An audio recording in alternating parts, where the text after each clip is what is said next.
Since the beginning of the week, when you walk on the beach of Pattaya, you can see a half-sunken wooden ship.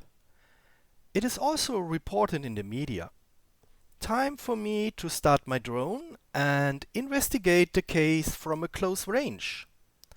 What we see is a floating pirate-themed restaurant. It was flooded by roof seas of Pattaya on Monday evening. Nobody was hurt. The double-decked ship offers dining, live music, a karaoke room, and squid fishing. There was an unconfirmed report of a problem with a water pump not working properly. All employees were safe. There was no guests on board.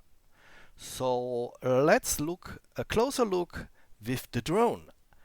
Let's get started.